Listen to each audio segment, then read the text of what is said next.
I've had, I call it a brain illness, same thing as a mental illness. I just make that differentiation between brain and mental because I find for people who have possibly never been through it, they can understand the physical element of the body and therefore they can relate to it better, like someone has a broken leg, broken arm, etc.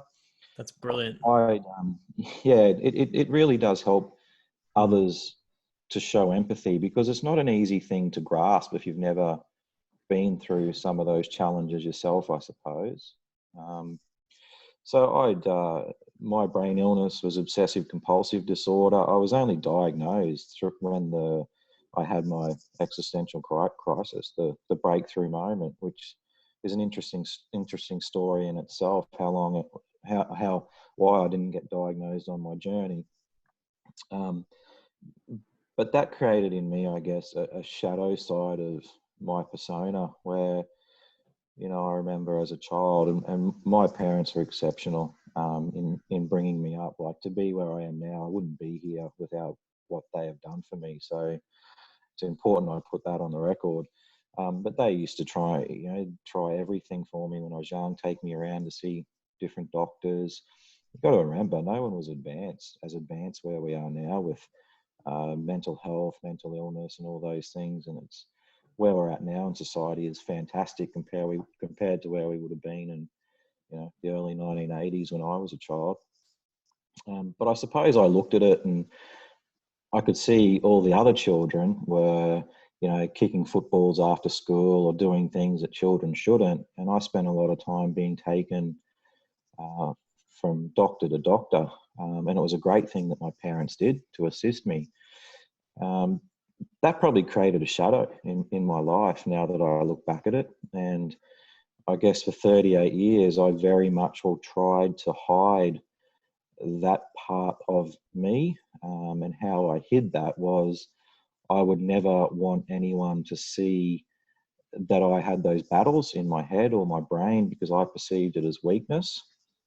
So it was my own internal perception of that, firstly, that is wrong, because as we've worked out now, some of the most courageous people, the most courageous battles that get had in society are people that have battles with brain illness or mental illness.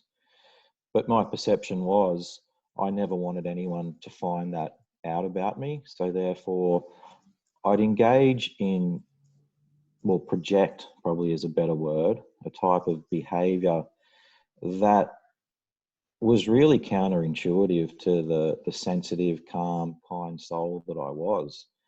So the best example I could give is I would tend to try and associate myself with not risky activity, but I had a tendency to want to overachieve, take on too many things. I would look at, I guess, what you would call sort of more of the dominant personality types, the stronger personalities, and I'd always try and align myself with them purely, because they were a yin to my yang at the end of the day, and secretly I was probably projecting that I wanted to be that, I suppose, in some ways, because I was so afraid of it ever coming out that I did have these battles. And I don't know if have you ever done any work around Enneagrams or tests like that? I haven't actually. No, you got to explain that to me. Yeah, so it's something I take my coaching clients through. Not everyone, because it is a little bit deep and it can be a bit complex. But it assists people to kind of understand what their shadow might be. And for me, some of your listeners will resonate with this. I'm a type 6, which is a really a warrior at their core, not very we'll seek a lot of opinions from others, I suppose, before making decisions. Highly anxious about everything in the world, which is why Stoicism has helped me so much to focus on what I can and can't control. But my patterns, subconscious behavior, shadow comes through in a classic sense in an Enneagram that when I'm calm, I go from a type 6 to a type 9, which is a peacemaker. So the best of a peacemaker is exactly what you would expect it to be, and exactly what the majority of people I've engaged with in my life expect out of me.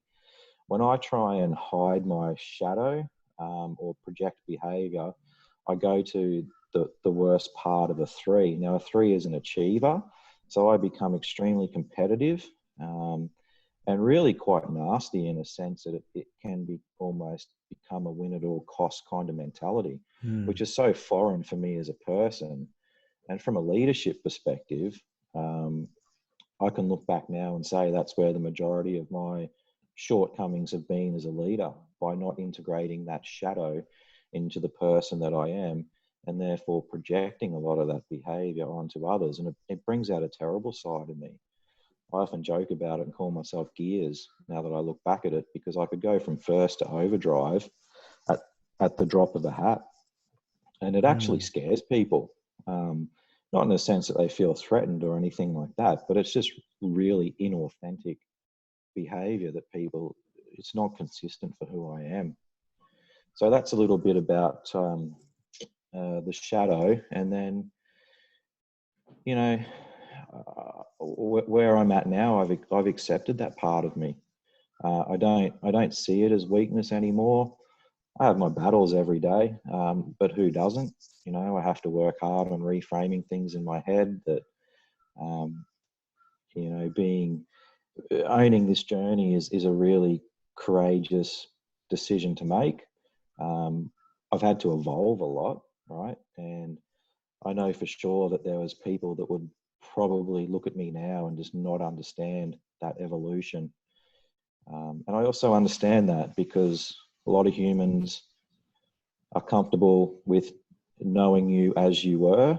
And a lot of times as you evolve, you can actually challenge things in them about their shadow or things that they fully haven't integrated into their life yet, that they're not ready to deal with. And that's fine. But I certainly know now, after 38 years, I kind of feel like I've started again. I look at my life almost in 2 halves, and I couldn't have a better life. Got a beautiful wife, a beautiful child.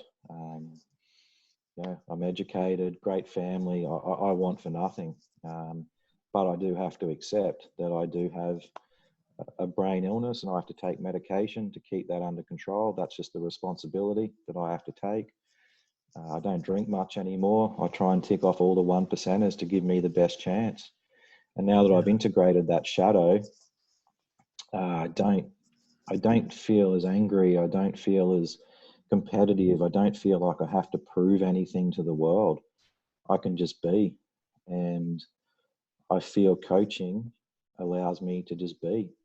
I love the fact that I can, you know, get out of that real internalized focus environment that I can drift off into at times with a brain illness.